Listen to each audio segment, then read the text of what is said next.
Amoy panlinis at malamig na aircon ang bumati kay Liwayway sa pasilyo ng ika-40 palapag. Ang bawat hagod ng kanyang mop sa makintab na sahig na gawa sa marmol ay lumilikha ng isang ritmikong tunog. Isang tunog na naging kanlungan niya sa loob ng nakalipas na 2 taon. Ito ang mundo niya ngayon. Isang mundong may sukat, may hangganan, at higit sa lahat, tahimik. Dito sa Palma Group of Companies, isa siya sa mga hindi nakikita. Isang unipormadong anino na ang tanging layunin ay panatilihing malinis at makintab ang lahat. Nakikita niya ang lahat, ngunit walang sino mang tunay na nakakakita sa kanya. At iyon ang gusto niya. Ang kaligtasan ay nasa pagiging isang wala. Bahagya siyang tumigil at tiningnan ang sariling refleksyon sa sahig. Malabo, watak-watak. Halos hindi makilala. Isang babaeng nakatali ang buhok. Simple ang suot na uniforme at may bakas ng pagod sa mga mata na pilit niyang itinatago. Malayong malayo sa babaeng minsan ay humaharap sa salamin na suot ang isang mamahaling damit. Handa nang makipagnegosasyon sa mga pinakamalalaking pangalan sa Europa. Isang matalas na kirot ang biglang kumislot sa kanyang dibdib. Pilit niyang iwinaksi ang alaala. Ang tunog ng mga kopang nag-uumpugan, ang halimuyak ng pabangong Pranses, ang mga ngiti at papuri. Lahat ng iyon ay bahagi na ng isang buhay na matagal na niyang ibinaon. Hindi. Huwag ngayon, bulong niya sa sarili, habang mas diniinan ang pagkakahawak sa mop. Ligtas ka dito, Liway. Ligtas ka sa pagiging wala. Nagpatuloy siya sa kanyang gawain. Ang isip ay blangko. Ang kilos ay mekanikal. Nasanay na siyang huwag mag-isip, huwag mag-alala, huwag mangarap. Ang tanging mahalaga ay ang sahod sa katapusan ng linggo para sa mga gamot ng kanyang ina sa probinsya at ang kapayapaan ng pagiging isang multo sa nagtataasang gusaling ito. Biglang bumukas ang pinto ng elevator sa dulo ng pasilyo. Automatikong gumilid si Liwayway, yumuko ng bahagya at ipinagpatuloy ang pagmop na para bang walang paparating. Ngunit kahit hindi niya tingnan, kilala niya ang yabag ng mga sapatos na yon. Mamahalin, kumpiyansa, nagmamadali. Ang yabag ni Gino Palma, ang CEO, ang hari ng palasyong ito. I don't care about the logistics. Just make it happen. Anas nito sa kanyang telepono. Halata ang tensyon at inis sa boses. This deal is worth billions. Billions! I will not let it slip through my fingers because of incompetence. Napalunok si Liwayway. Araw-araw niyang naririnig ang boses na yon. Malamig, makapangyarihan, laging may hinihingi. Nakikita niya ito mula sa malayo, laging napapalibutan ng mga taong handang sumunod sa bawat utos niya. Isang binatang Diyos sa mundo ng korporasyon. Naglakad ito papalapit. Naamoy ni Liwayway ang banayad nitong pabango. Isang amoy na pamilyar. Isang amoy na nagbalik sa kanya sa mga boardroom sa Paris. Lumampas si Gino Palma sa kanyang tabi. Hindi man lang siya sinulyapan. Para sa isang tulad niya, si Liwayway ay hangin lamang. Isang bagay na hindi karapat-dapat pag-ukulan ng pansin. Nasanay na siya, pero minsan, kumikirot pa rin. Nang malapit na ito sa pinto ng kanyang opisina, narinig niya itong nagsalita muli, ngunit sa ibang lengguwahe na. Isang lengguwaheng gumulantang sa buong sistema niya. Non, c'est inacceptable. Trouvez une solution. Pranses. Ang mga salitang yon ay parang isang kidlat na tumama sa natutulog na bahagi ng kanyang pagkatao. Automatikong naintindihan ng kanyang utak ang bawat pantig. Hindi iyan katanggap-tanggap. Humanap ka ng solusyon. Nabitawan niya ng bahagya ang mop at gumawa ito ng ingay nang tumama sa balde. Napahinto si Gino at lumingon sa direksyon ng ingay. Ngunit ang tingin nito ay hindi sa kanya, kundi sa kawalan. Ang isip ay malayo. Pagkatapos ng 1 segundo, umiling ito at pumasok na sa kanyang opisina. Malakas na isinara ang pinto. Naiwan si Liwayway na nakatayo roon, ang puso ay kumakabog ng malakas. 10 taon. 10 taon niyang hindi ginamit ang lengguwaheng iyon. 10 taon niyang pilit na kinalimutan ang lahat ng konektado rito. Ngunit sa isang iglap, bumalik ang lahat. Pinilit niyang pakalmahin ang sarili. Wala lang yon, Liway, sabi niya sa sarili. Nagkataon lang. Ipinagpatuloy niya ang kanyang trabaho. Tinapos ang pasilyo at dinala ang kanyang gamit patungo sa conference room na nasa dulo. Kailangan niyang linisin iyon bago matapos ang kanyang shift. Walang tao sa loob. Ang mahabang lamesa na gawa sa mahogany ay walang laman. Ang mga upuan ay maayos na nakahanay. Ang malaking bintana ay nagpapakita ng tanawin ng buong Bonifacio Global City. Dito nagaganap ang mga pinakamahahalagang desisyon sa kumpanya. At ang trabaho niya ay punasan ng mga bakas na iniiwan nila. Habang nagpupunas siya ng alikabok sa lamesa, biglang bumukas ng malakas ang pinto ng conference room. Isang babae, ang sekretarya ni Gino Palma, ang humahangos na pumasok, ang muka ay namumutla. Hawak nito ang telepono at nanginginig ang mga kamay. Hindi nito napansin si Liwayway na nasa kabilang dulo ng lamesa. Sir Palma! Sir Palma! Sigaw nito, kahit wala naman doon ang CEO. Tila natataranta at hindi alam ang gagawin. Napatigil si Liwayway sa kanyang ginagawa. Nagtatago sa likod ng isang malaking halaman. Maya-maya pa, ang pinto naman ng opisina ni Gino ang bumukas. Lumabas ito. Ang muka ay puno ng pag-aalala. What is it, Melissa? What's wrong? Sir, humihikbing sabi ng sekretarya. Yung French interpreter natin, si Mika Sandoval. What about her? Pasigaw na tanong ni Gino. Naaksidente po siya, sir. Papunta na sana siya rito galing airport, pero naaksidente ang sinasakyan niyang taxi. Nasa ospital po siya ngayon. Napatigagal si Gino.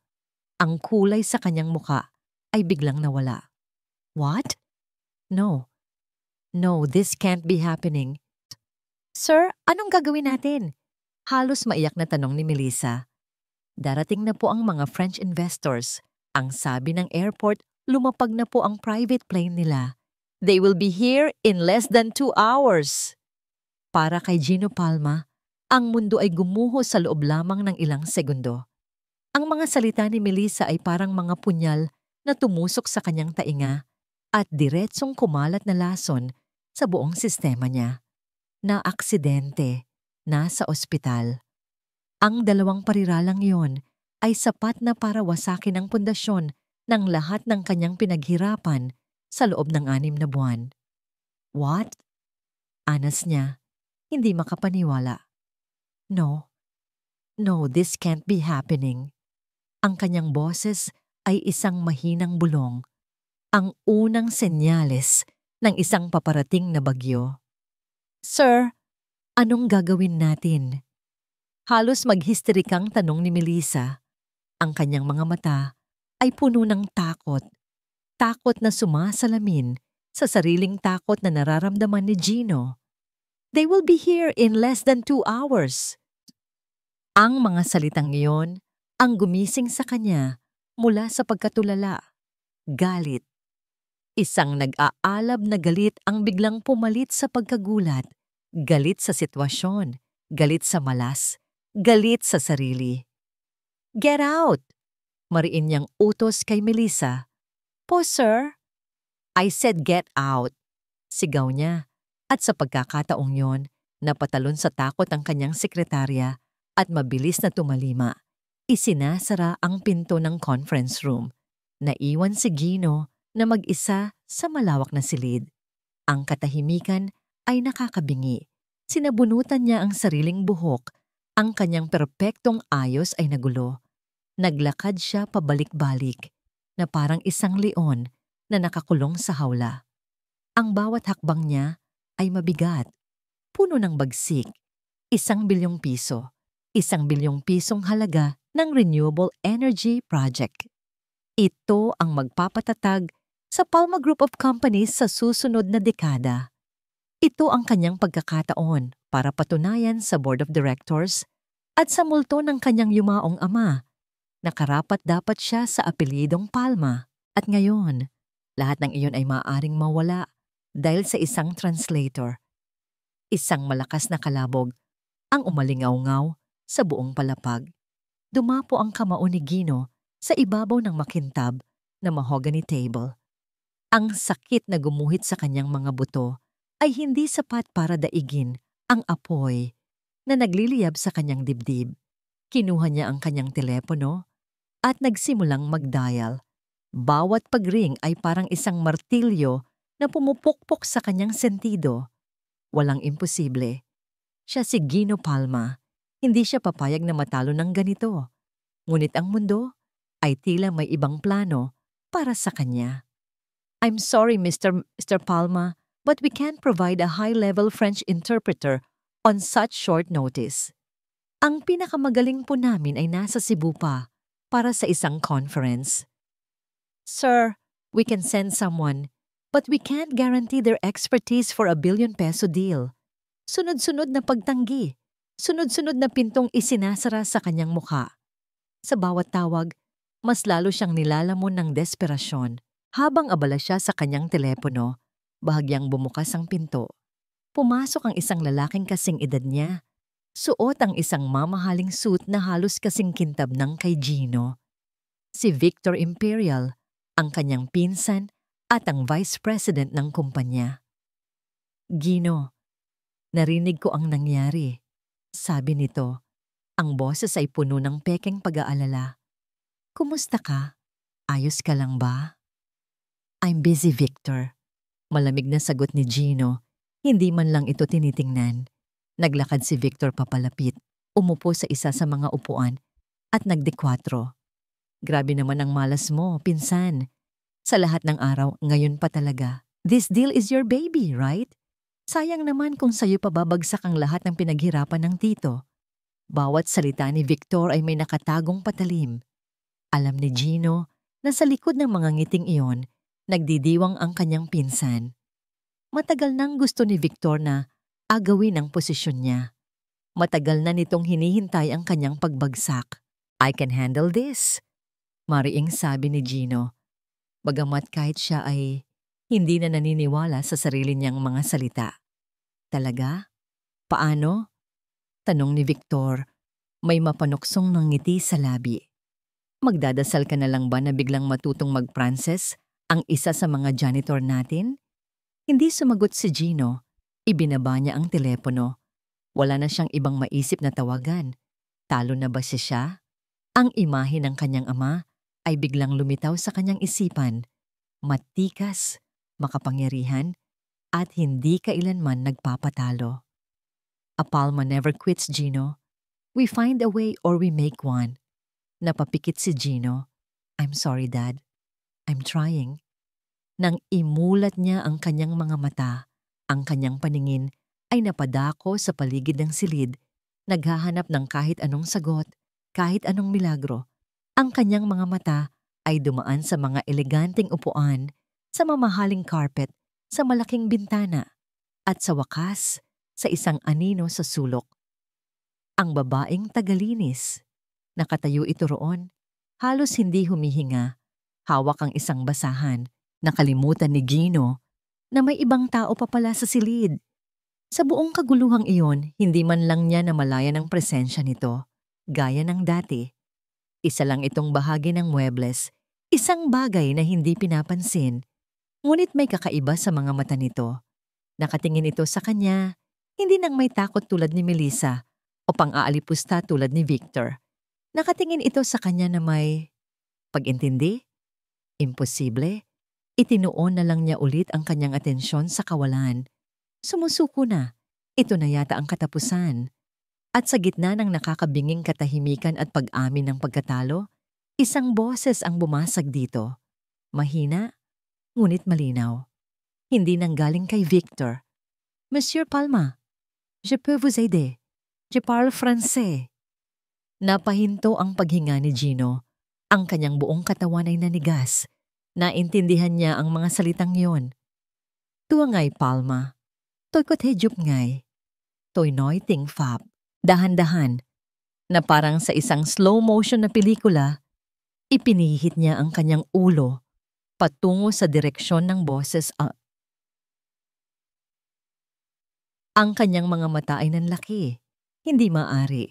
Ang boses ay nanggaling sa anino, sa sulok, sa babaeng tagalinis. Nakatayo ito roon. Ang mga kamay ay magkadaop sa kanyang harapan. Ang mga mata ay nakatutok sa kanya. Isang nakakabinging segundo ang lumipas. Ang utak ni Gino ay sinusubukang iproseso ang imposible. Si Victor sa tabi niya ay napanganga. Hindi rin makapaniwala. Ang desperasyon at galit sa dibdib ni Gino ay napalitan ng lubos, na pagkalito at pagdududa. Ito ba ay isang masamang biro? Lumapit siya ng isang hakbang. Tinitigan niya ang babae mula ulo hanggang paa. Ang simpleng uniforme, ang kupas na sapatos, ang mga kamay na sanay sa mabigat na trabaho. Walang anumang pahiwatig sa itsura nito na kaya nitong bumigkas ng isang salitang banyaga, lalo na ang wika ng mga diplomatiko at mayayaman. Ngunit narinig niya, malinaw na malinaw. Muli siyang humakbang papalapit. Ang kanyang mga mata ay nanlilisik. Ang boses ay mababa at puno ng awtoridad na may halong hindi maitagong desperasyon. Sino ka? Ang tanong ni Gino Palma ay umalingaw-ngaw sa loob ng conference room na parang isang sentensya. Sino ka?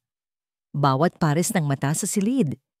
Ang nag-aapoy na mga mata ni Gino, ang nanunuyang mga mata ni Victor at ang takot na mga mata ni Melissa ay nakatutok sa kanya. Si Liwayway Ramos, ang tagalinis, ang anino, ang babaeng walang pangalan, ay biglang naging sentro ng kanilang mundo. Para kay Liwayway, ang mga titig na yon ay parang mga pader na unti-unting lumalapit para ipitin siya.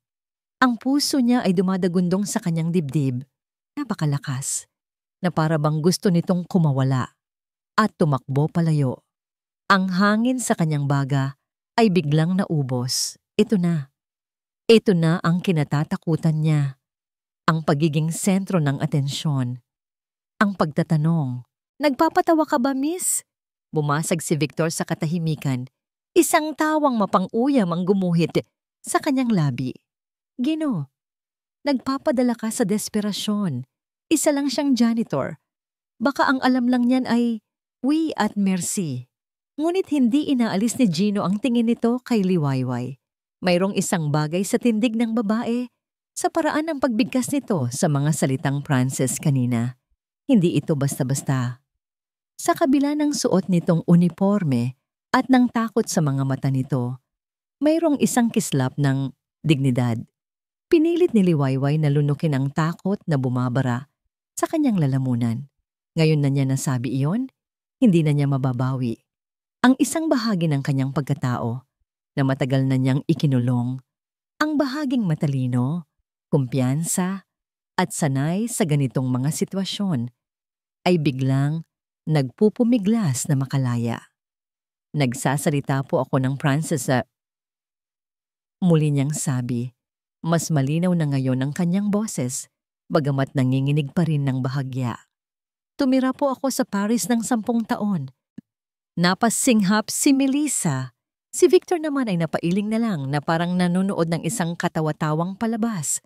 Pero si Gino ay hindi tumawa. Ang kanyang isip ay naguunahan. Wala na siyang oras, wala na siyang pagpipilian. Ito ang pinakakatawa-tawa, pinakadesperadong desisyon na gagawin niya sa buong buhay niya. Ngunit sa puntong ito, kahit ang isang hibla ng pag-asa ay kakapitan niya. Melissa, mabilis niyang utos, hindi pa rin inaalis ang tingin kay Liwayway. Dalhin mo siya sa opisina ko, hanapan mo siya ng damit. A blazer, pants, anything decent. Now. Pero sir, now! Nataranta si Melissa at mabilis na lumapit kay Liwayway. Halika na po. Bulong nito, hinila siya sa braso. Parang isang robot na walang sariling isip, nagpahila si Liwayway palabas ng conference room at papasok sa malawak at malamig na opisina ni Gino Palma. Ang opisina kung saan nililinis niya ang mga bakas ng paa nito araw-araw. Ngayon, nandito siya sa loob bilang, isang tagapagligtas? O isang biro na malapit ng mabunyag? Binuksan ni Melissa ang isang aparador at inilabas ang isang itim na blazer at slacks, mga damit na pamalit ng sekretarya. "Isuot niyo po ito. Bilisan niyo po," sabi nito.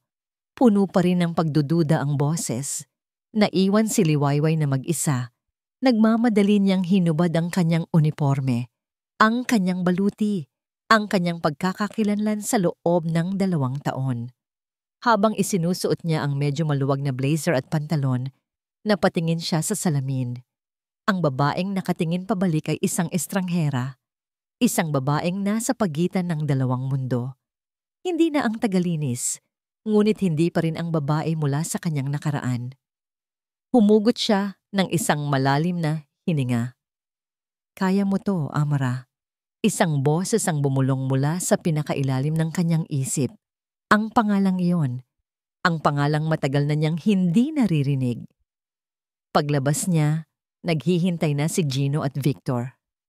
Tiningnan siya ni Gino mula ulo hanggang paa. Ang damit ay hindi perpekto, ngunit sapat na para itago ang uniforme.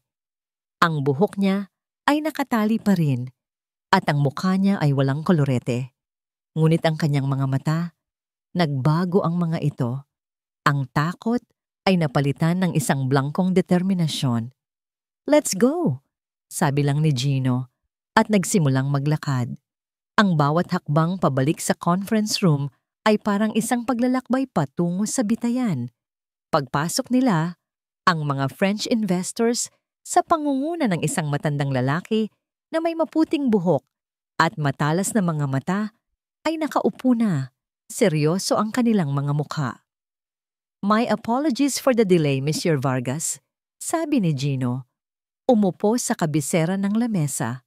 "We had a slight issue, but it's been resolved. This is Miss Liwayway Ramos. She will be our interpreter for today." Tiningnan ni Senyor Vargas si Liwayway, isang bahagyang pagtaas ng kilay ang tanging reaksyon nito. Ang mga kasama nito ay nagbulungan sa Pranses. "Isang tagalinis? Seryoso ba siya? Ito na ba ang kalidad ng PGC ngayon?" Naintindihan ni Liwayway ang lahat, ngunit hindi siya kumibo. Umupo siya sa tabi ni Gino, inayos ang kanyang postura, at inilagay ang kanyang mga kamay sa ibabaw ng lamesa, tulad ng dati niyang ginagawa. Ang kanyang puso ay kumalma. Ang silid na ito, ang tensyon, ang negosasyon, ito ang kanyang dating mundo. Umuwi na siya. Nagsimulang magsalita si Senyor Vargas sa mabilis at technical na Pranses. Tinatalakay ang mga paunang detalye ng kontrata. Bago pa man makapag-react ang sino man, nagsimula nang magsalita si Liwayway. Ang kanyang boses ay kalmado at malinaw. Isinalin niya sa Ingles ang bawat salita ni Senyor Vargas nang may perpektong katumpakan. Ang buong team ni Gino, kasama na ang kanilang mga abogado, ay napatingin sa kanya, gulat. Ang pagdududa sa kanilang mga mata ay dahan-dahang napalitan ng pagkamangha. Nagpatuloy ang pag-uusap. Mas bumilis, mas naging komplikado. Ngunit si Liwayway ay hindi nagpatinag. Bawat terminolohiya sa pinansyal, bawat legal na parirala, isinasalin niya ito na parang buong buhay na niyang ginagawa. Hanggang sa isang punto, binanggit ng isang French executive ang isang sugnay sa kontrata. Article 47 regarding the EU's Renewable Energy Subsidy Regulations. Isinalin ito ni Liwayway. Nakita niyang nagkatinginan ang mga abogado ni Gino. Tila hindi sigurado sa implikasyon nito. "Excuse me, Monsieur Dubois." Biglang sabat ni Liwayway sa Pranses na ikinagulat ng lahat, lalo na ni Gino. Hindi lang siya tagasalin, nakikisali na siya. "Could you clarify if this pertains to the 294 revisions of the directive?" Because if so, this clause may create a tax liability for the Palma Group, not a subsidy benefit. Katahimikan. Ang French executive ay natigilan, kinuha ang kanyang mga papeles, at binasa itong muli. Ang mga abogado ni Gino ay nagmamadaling binuklat ang kanilang mga folder. Ang kanilang mga mukha ay namumula. Isang bagay na napalampas nila. Isang bagay na nagkakahalaga ng milyon-milyon. Isang bagay na nakita ng isang tagalinis. Si Gino ay nakatitig lang kay Liwayway. Ang kanyang bibig ay bahagyang nakabuka. Sino ang babaeng ito? Ngumiti si Senyor Vargas. Isang tunay na ngiti, hindi pang negosyo. Ang kanyang mga mata ay nagningning na para bang matagal na niyang hinihintay ang sandaling ito. Itinigil niya ang pag-uusap sa pamamagitan ng pagtaas ng kanyang kamay. Tumingin siya, hindi kay Gino, kundi direkta kay Liwayway. Ang buong silid ay tumahimik, naghihintay sa sasabihin ng pinuno ng delegasyon. Sa isang boses na malinaw at puno ng pagkilala, sinabi niya sa Pranses, Amara Dubois, quelle agréable surprise. Amara Dubois. Anong ganang sorpresa? Nagpatuloy siya. Ang kanyang nangiti ay lumawak. Je me demandais quand vous décideriez de revenir dans le jeu. Nagtataka ako kung kailan ka magpapasya na bumalik sa laro. Ang pangalang Amara Dubois ay lumutang sa ere. Para kay Liwayway, iyon ay isang putok ng baril na tumama sa kanyang dibdib. Ang lahat ng dugo sa kanyang mukha ay nawala. Ang kanyang mga kamay sa ilalim ng lamesa ay nagsimulang manginig. Nabunyag na siya. Ang katahimikan sa silid ay nakakabingi. Walang nakaintindi sa sinabi ng matanda, maliban sa kanya. Ngunit ang pangalan, narinig nila ang pangalan. Dahan-dahan, lumingon si Gino sa kanya. Ang pagkamangha sa kanyang mukha ay nawala. Napalitan ng isang mas malalim, mas mapanganib na emosyon, lubos na pagkalito. Inilapit niya ang kanyang mukha kay Liwayway at sa isang boses na halos pabulong ngunit puno ng bigat, nagtanong siya, Amara Dubois. Sino yon? Ang pangalang Amara Dubois ay parang isang bombang sumabog sa gitna ng conference room at si Gino Palma ay nasa sentro ng pagsabog, bingi at tuliro. Ang tanong niya ay nanatiling nakabitin sa ere, puno ng bigat at pagkalito. Amara Dubois, sino yun? Ang babaeng kaharap niya, ang babaeng ilang minuto lang ang nakalipas, ay kilala niya bilang isang hamak na tagalinis, ay biglang namutla. Ang kumpiyansa na ipinakita nito kanina habang nagsasalin ay biglang naglaho na parang bula. At ang bumalik sa mga mata nito ay ang pamilyar na takot. Ang takot na nakita niya noong una itong nagsalita. Ngunit bago pa man makasagot si Liwayway, si Senyor Vargas na ang bumasag sa katahimikan, ngumiti ito ng malawak at nagsalita sa Ingles para maintindihan ng lahat. Perhaps, Mr. Palma, this would be a good time for a short break? A 15-minute recess for coffee, perhaps? It seems we have much to recalibrate. Ang mga mata ng matanda ay nakatuon kay Gino, ngunit ang nangiti nito ay para kay Liwayway. Iyon ang pagkakataon na kailangan ni Gino. Mabilis na tumayo ang CEO, ipinapakita na siya pa rin ang may control sa sitwasyon. An excellent suggestion, Mr. Vargas. Ladies and gentlemen, we will reconvene in 15 minutes. Agad na nagkaroon ng kaguluhan, nagtayuan ng mga tao, nagunat at nagbulungan. Ang mga French executives ay napapalibutan si Senyor Vargas, habang ang team naman ni Gino ay nagkukumpulan, ang mga mata ay palipat-lipat sa kanya at kay Liwayway, ngunit wala sa kanila ang nakakuha ng atensyon ni Gino. Ang kanyang mga mata ay nakapako lamang sa babaeng na natiling nakaupo, na para bang naubusan ito ng lakas. Bago pa man ito makagalaw, bago pa man ito makatakas, mabilis na lumapit si Gino. Hinawakan niya ito ng mariin sa braso. Hindi mahigpit para makasakit, ngunit sapat na para iparamdam na wala itong kawala. My office now. Anas niya. Ang boses ay mababa at nagbabanta. Walang nagawa si Liwayway kundi magpatangay. Habang naglalakad sila palabas ng conference room, naramdaman niya ang mga matang nakasunod sa kanila. Nakita niya sa gilid ng kanyang mata, si Victor Imperial, hindi nakikihalubilo, kundi nakatayo malapit sa pinto. Ang mukha ay isang maskara ng matinding pagkalkula. Ang mga mata ay parang sa isang agila na nakakita ng bibiktimin. Pagpasok nila sa opisina ni Gino, malakas niyang isinara ang pinto. Ang tunog ay nagpatingkad sa tensyon sa pagitan nilang dalawa. Binitawan niya ang braso ni Liwayway. "Talk," sabi niya. Isang salita, ngunit isang utos na hindi maaaring suwayin. Hindi kumibo si Liwayway. Nakayuko lang ito. Nakatingin sa sahig na dati niyang nililinis. Nawalan ng pasensya si Gino. "Look at me!" Sigaw niya. "Sino si Amara Dubois? Bakit kakilala ni Vargas? At bakit, sa ngalan ng Diyos, ang isang tulad mo ay naglilinis ng sahig ng opisina ko?" Ang sunod-sunod na tanong ay tumama kay Liwayway na parang mga sampal. Dahan-ahan, itinaas niya ang kanyang ulo. Ang takot sa kanyang mga mata ay naroon pa rin, ngunit ngayon, may bahid na ito ng galit, ng pagod, ang isang nasaktang orgulyo. "Ang pangalan ko po ay Liwayway Ramos," mahina niyang sagot. "Don't play games with me." Narinig ko ang sinabi niya. "Totoo po," giit niya. "Liwayway Ramos ang pangalan ko ngayon. Si Amara Dubois. Siya ang pangalan ko noon." Napahilamos si Gino sa kanyang mukha. Pilit na pinoproseso ang impormasyon. Naglakad siya pabalik-balik. "Noon? Anong ibig mong sabihin? Isa ka bang espiya? Ipinadala ka ba rito ng mga kakumpetensya namin?" Isang mapait na tawa ang kumawala sa mga labi ni Liwayway.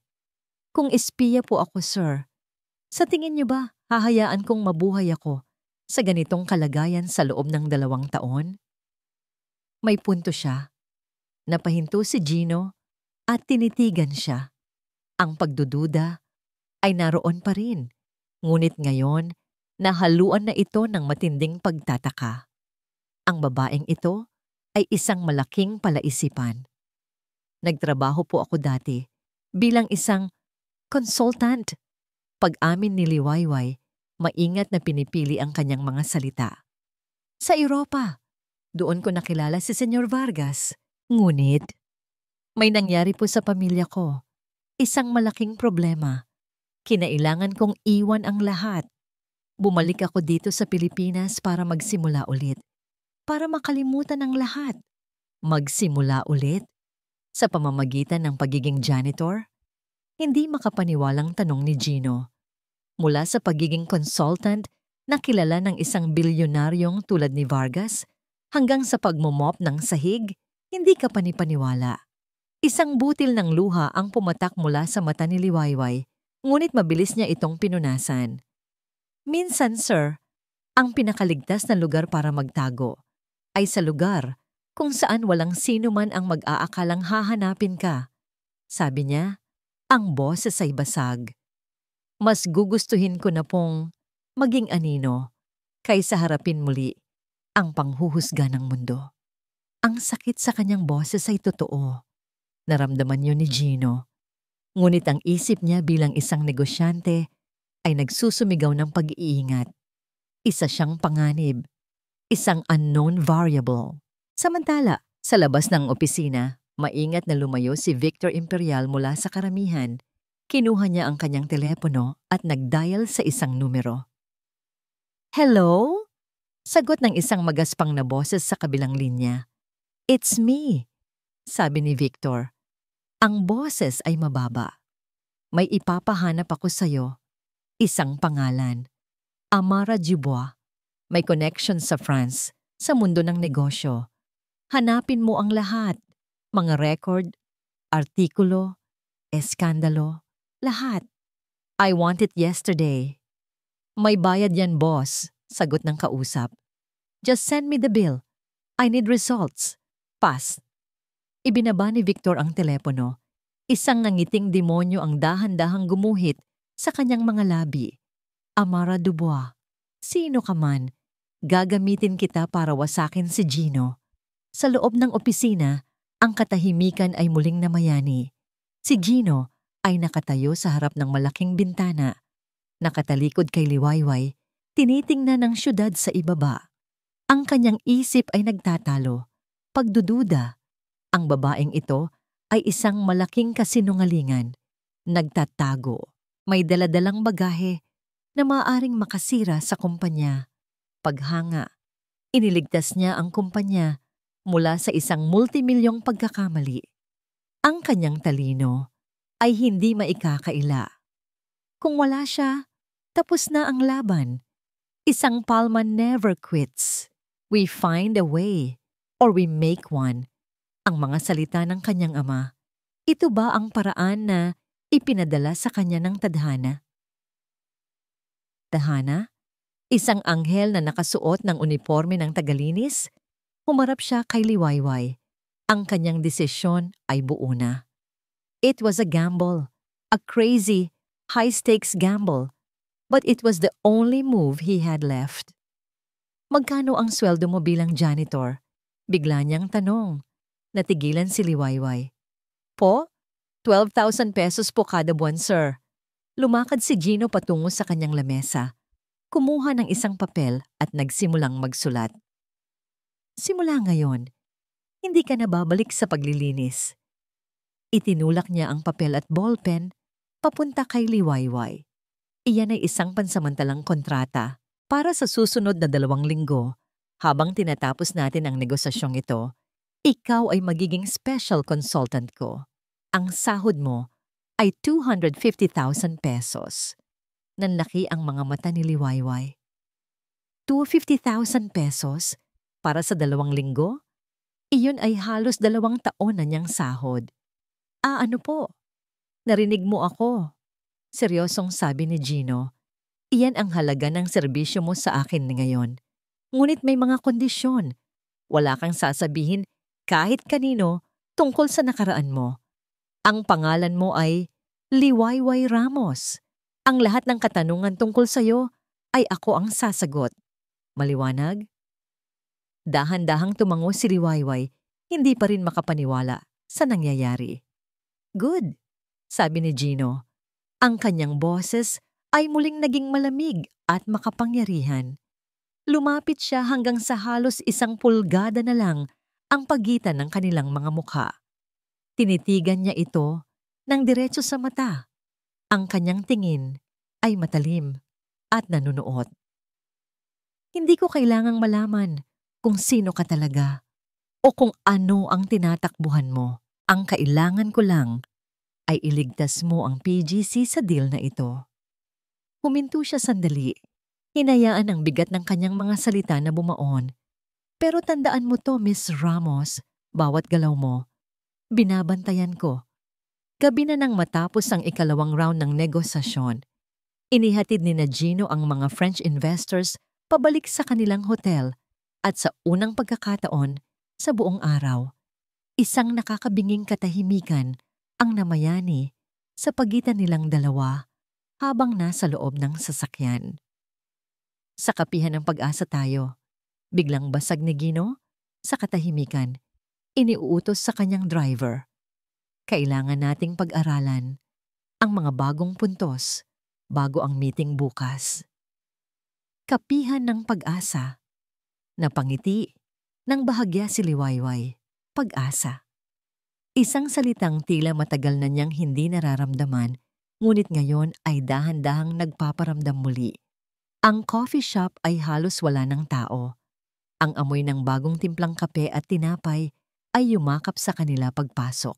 Pumili si Gino ng isang mesa sa pinakasulok, malayo sa iilang customer na natitira. Ang lugar na ito, na karaniwang dinadaanan lang ni Liwayway, ay biglang naging isang pansamantalang opisina nilang dalawa. Inilatag ni Gino ang mga dokumento sa lamesa. Ang kanyang mukha ay seryoso. Ang CEO mode din niya ay muling bumalik. Yung punto na binanggit mo kanina, tungkol sa tax liability. Explain it to me, in detail, At doon sa ilalim ng malamlam na ilaw ng kapihan, nagsimula ang kanilang totoong trabaho. Sa unang oras ang usapan ay puro teknikal. Nagtatalo sila, nagpapalitan ng mga ideya. Sa bawat tanong ni Gino, may handang sagot si Liwayway. Sa bawat mungkahi niya, meron siyang nakikitang butas o potensyal na panganib. "You're being too defensive, Ramos," sabi ni Gino. May bahid ng inis sa boses habang nakaturo sa isang clause. "Kung masyado nating hihigpitan ang mga kondisyon dito, baka umatras sila. At kung luluwagan po natin, sir, tayo naman ang talo sa loob ng 5 taon." Kalmadong sagot ni Liwayway. Ang clause na yan ay isang patibong na nakabalot sa magandang salita.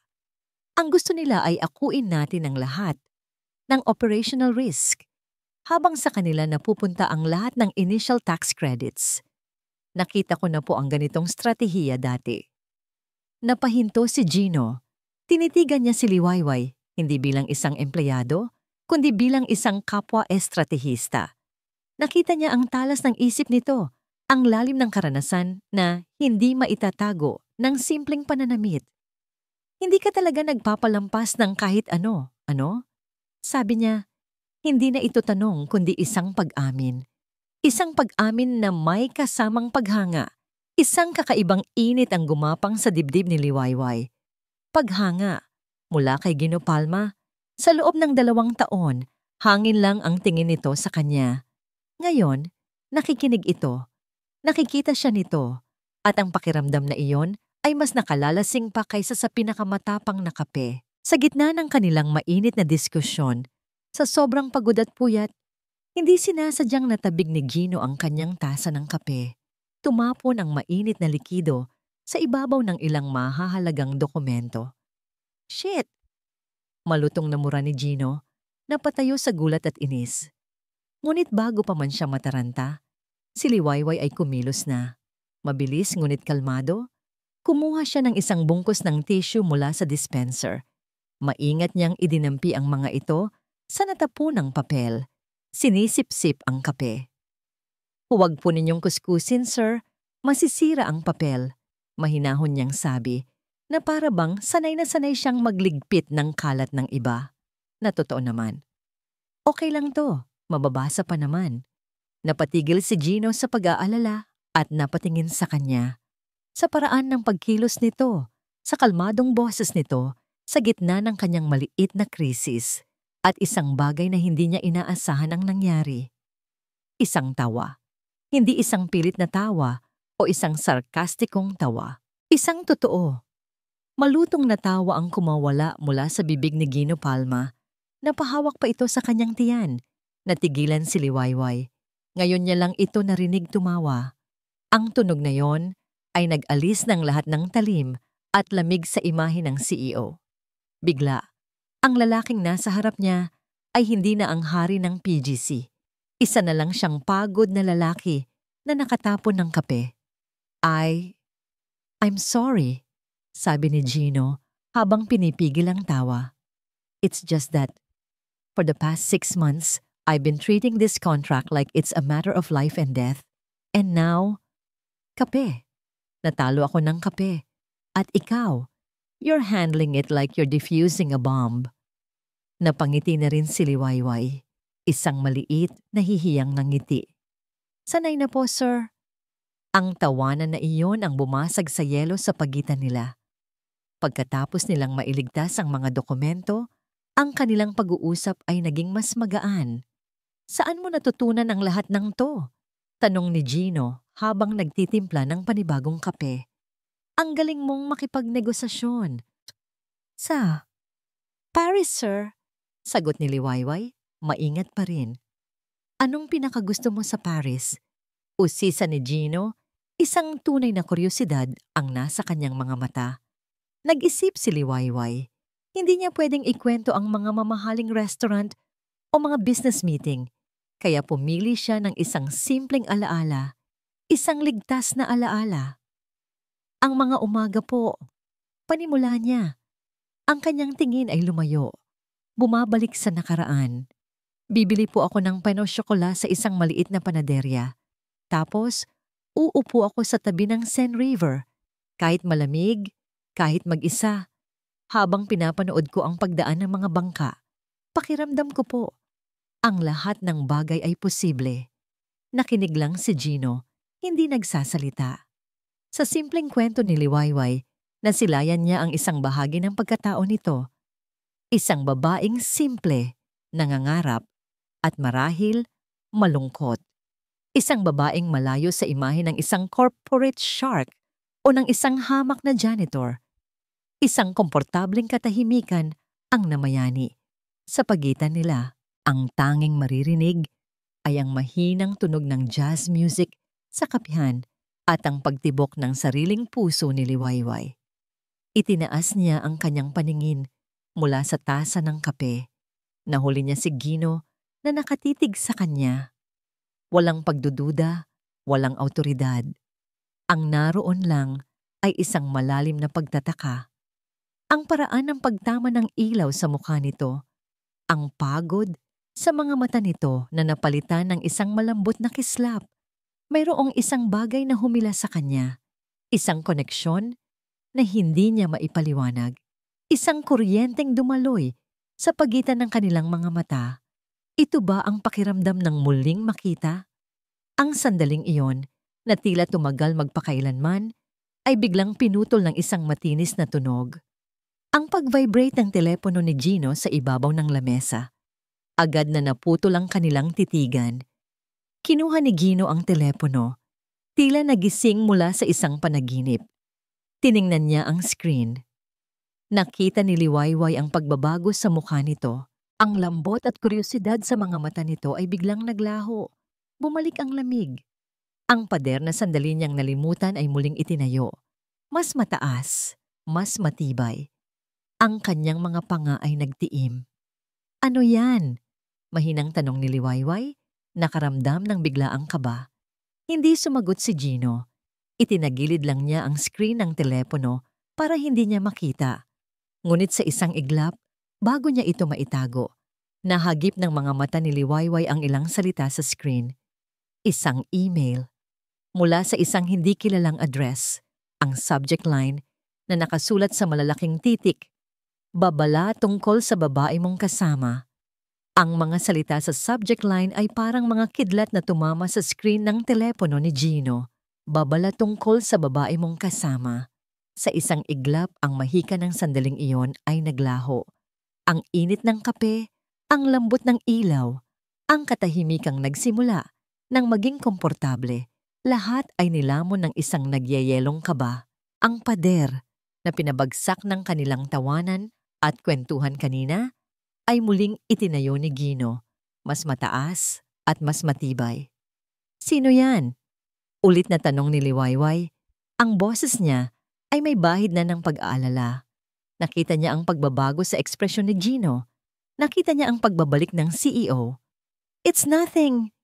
Malamig na sagot ni Gino. Ang kanyang mga mata ay hindi maalis sa screen. Work. Isang kasinungalingan. At alam nilang pareho. Sa ilalim ng lamesa, ang kanyang daliri ay nanginginig habang binubuksan ng email.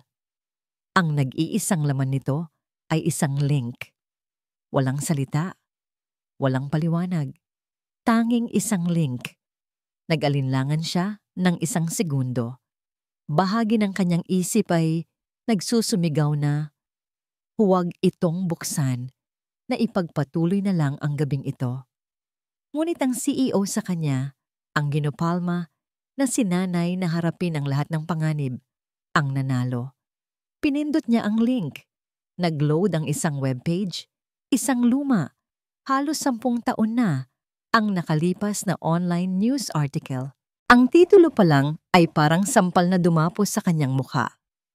Tycoon na si David Ramos, hinatulan ng habambuhay na pagkabilanggo sa pinakamalaking financial fraud sa kasaysayan ng bansa. At sa ilalim ng titulo, isang litrato. Isang litrato ni David Ramos na nakapusas. At sa tabi nito, isang mas maliit na litrato. Isang babaeng umiiyak habang pinagkakaguluhan ng media. Ang babae ay mas bata. Suot ang isang mamahaling bestida. Ang mukha ay puno ng sakit at pagkagulat. Ngunit ang mga matang iyon na puno ng luha. Itinaas ni Gino ang kanyang tingin mula sa telepono at ipinako ito kay Liwayway. Parehong-parehong mga mata, isang nakakabinging tunog ang umugong sa kanyang tainga. Ang babaeng nasa harap niya, ang kanyang special consultant, ang babaeng nagpatawa sa kanya, ang babaeng nagsalita tungkol sa paino syokola at sa ilog ng Sen, ay asawa ng isang kilabot na kriminal.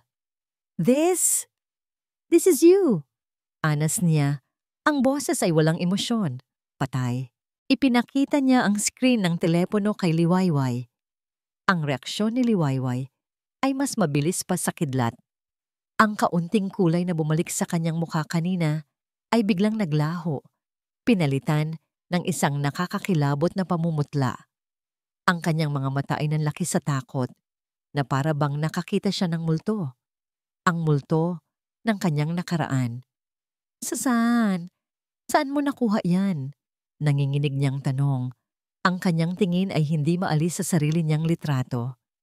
Does it matter? Sagot ni Gino. Ang galit ay nagsisimula nang gumapang sa kanyang boses, pinapalitan ang pagkagulat. Ang asawa mo, ninakawan niya ng bilyon-bilyon ang libu-libong investor. Sinira niya ang buhay ng mga tao. At ikaw, asawa ka niya. At nandito ka ngayon, sa tabi ko. Pinagkakatiwalaan ko sa isa ring bilyon-bilyong deal. Ano to, isang masamang biro? Pakiramdam ni Gino ay pinagtaksilan siya. Ang koneksyon na naramdaman niya kanina ay isa palang malaking kasinungalingan. Isang ilusyon. Ang lahat ng paghanga niya ay napalitan ng pagdududa.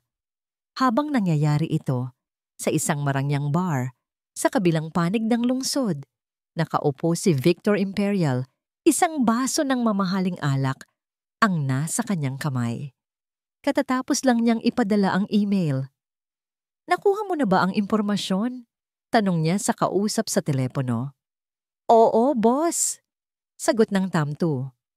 Amara Dubois Ramos, asawa ni David Ramos, na wala na parang bula pagkatapos makulong ang asawa niya. Malinis ang record niya, walang kaso. Pero sa mata ng publiko, kasabwat siya. Maraming nagsasabi na baka nasa kanya ang itinagong pera. Isang masamang ngumiti ang sumilay sa labi ni Victor. Perfect. Ibinaba niya ang telepono at tumawag muli. Ngunit sa ibang numero na. Isang numero ng isa sa mga pinakamatandang miyembro ng Board of Directors ng PGC. Good evening, Senator. Bati ni Victor. Ang boses ay puno ng pekeng paggalang. Tumatawag lang po ako para mangumusta. At para na rin po magbigay ng isang munting babala. May kinalaman po sa deal natin sa mga Frances at sa bagong consultant ni Gino. Baka gusto niyo pong malaman kung sino talaga ang pinapasok ng pamangkin ko sa kumpanya natin. Ang lason ay nagsimula ng kumalat. Pabalik sa kapihan, ang katahimikan ay mabigat. Ang hangin ay puno ng mga akusasyon na hindi masabi. Hindi ganyan yon. Halos pabulong na, sabi ni Liwayway. Ang mga luha ay nagbabadyang tumulo. Hindi ganyan? So hindi mo siya asawa? Hindi ka ang babae sa litratong yan? Mariing tanong ni Gino. Asawa ko siya. Ako yan. Pero ano? Putol ni Gino. Ang kanyang boses ay tumaas na. Na pinagkatiwalaan kita, Liwayway. O Amara, o kung sino ka man. Inilagay ko ang kinabukasan ng kumpanya ng pamilya ko sa mga kamay mo. At ngayon, malalaman ko na konektado ka sa isa sa mga pinakamalaking eskandalo sa bansang to. Anong aasahan mong isipin ko? Nakatanggap siya ng isang tawag. Isang board member. Sinagot niya ito. Gino? Ano itong nababalitaan ko? Totoo ba na ang consultant mo ay asawa ni David Ramos? Nababaliw ka na ba? Hindi nakasagot si Gino. Kinumpirma ng tawag na yon ang lahat. Ang email ay hindi lang basta paninira. Ito ay isang atake. Isang atake na gumagamit kay Liwayway bilang bala. Ibinaba niya ang tawag at hinarap muli ang babaeng nasa harap niya. Ang babaeng kanina lang ay tiningnan niya ng may paghanga. Ngayon ay tinitingnan niya na may halong galit at pagkalito. Bakit hindi mo sinabi sa akin? Tanong niya. Ang boses niya sa pagkakataong ito ay hindi na galit, kundi puno ng pait. Puno ng sakit. Tumingala si Liwayway. Ang mga luha ay tuluyan nang bumagsak sa kanyang mga pisngi. Ang kanyang mga mata ay sumasalamin sa sariling sakit ni Gino. Sasabihin ko po sana, basag niyang sagot. Pero paano? Paano ko ipapaliwanag ang isang bagay na kahit ako, gusto ko nang kalimutan? At maniniwala ka ba? Hindi nakasagot si Gino. Sa ilalim ng galit at pagkadismaya, may isang bahagi sa kanya na nakakaintindi sa tanong na yon.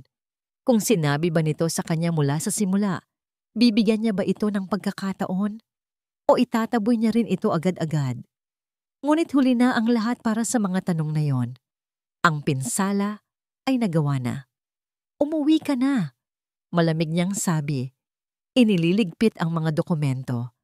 Ang kanilang trabaho ay tapos na. Ang kanilang sandali ay tapos na. Sir, pakinggan niyo po ako.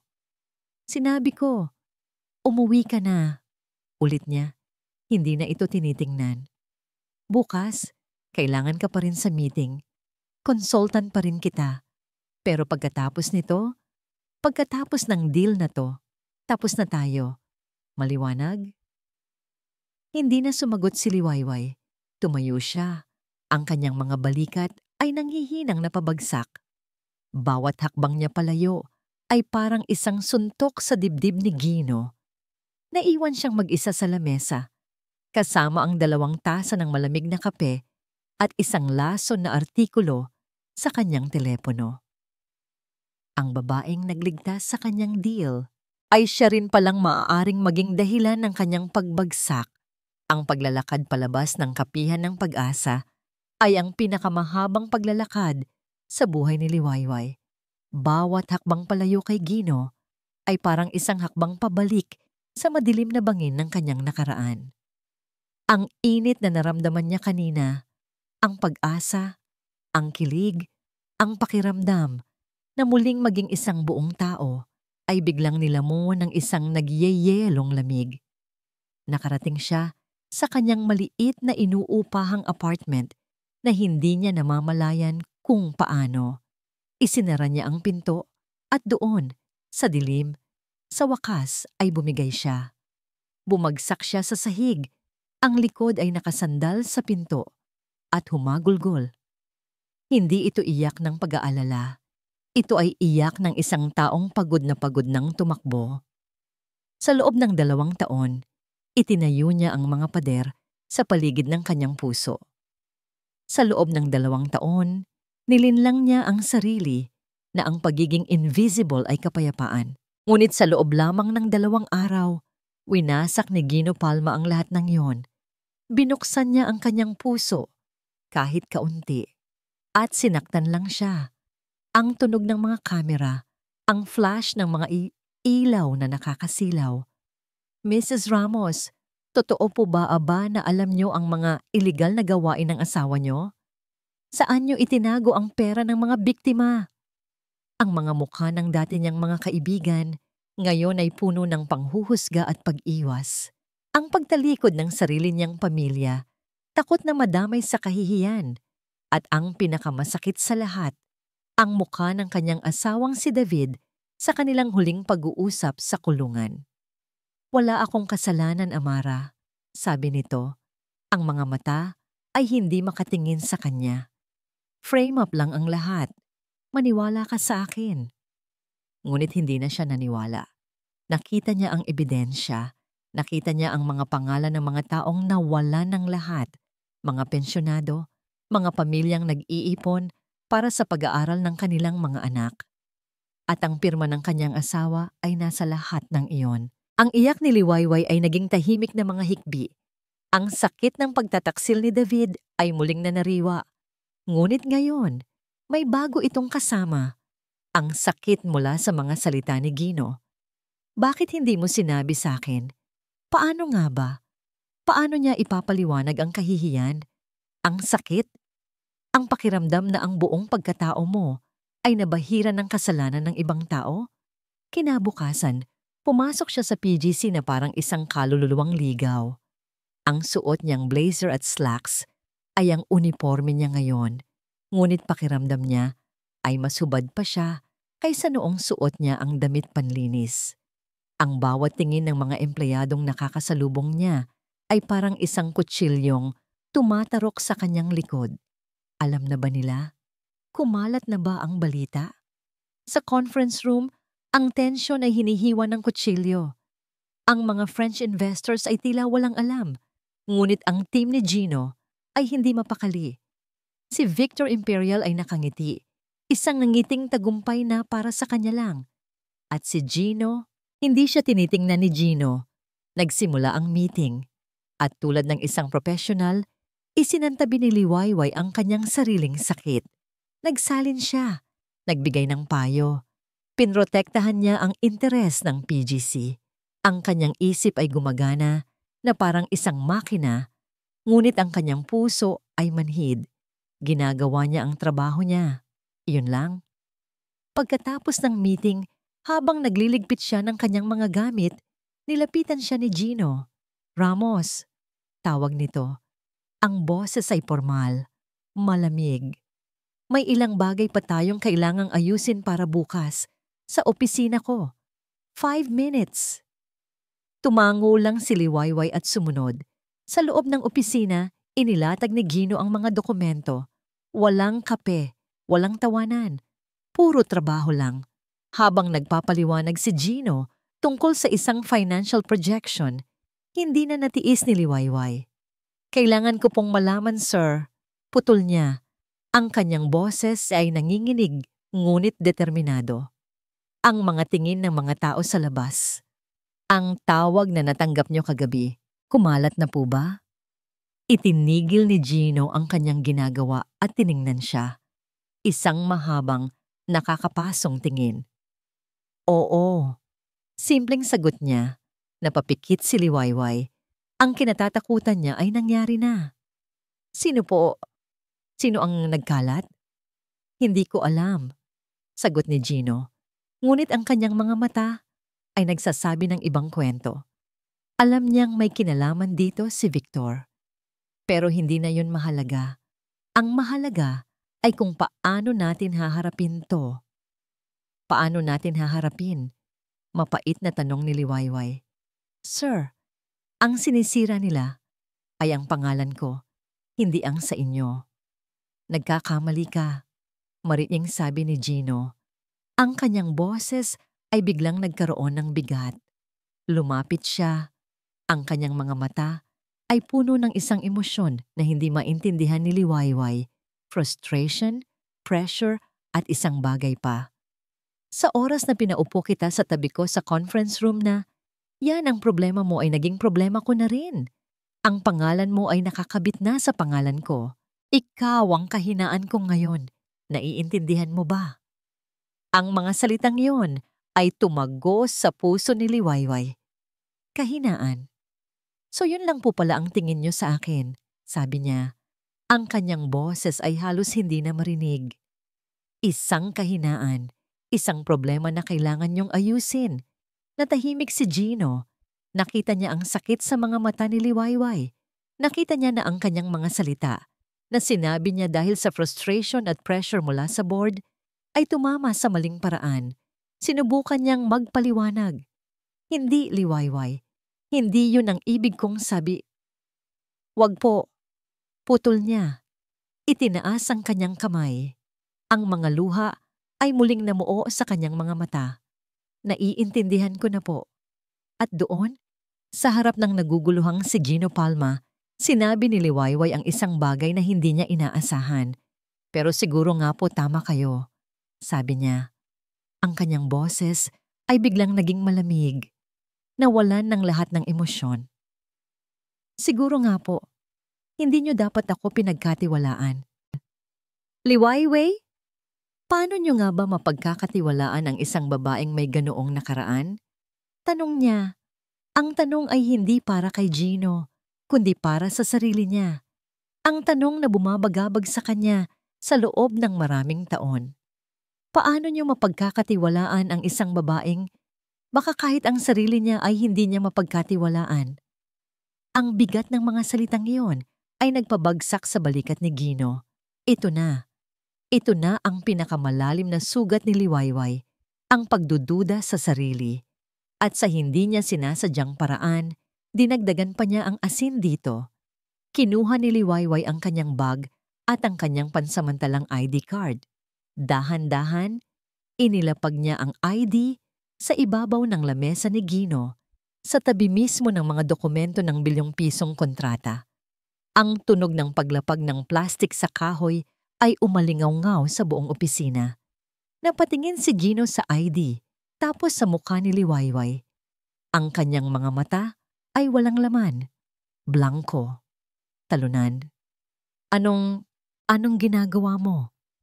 Naguguluhang tanong niya. Tumingin si Liwayway sa kanya, at sa unang pagkakataon, mula noong nagkakilala sila, wala nang bakas ng takot sa kanyang mga mata. Wala na ring paghanga. Ang naroon na lang ay isang malungkot na pagbitaw.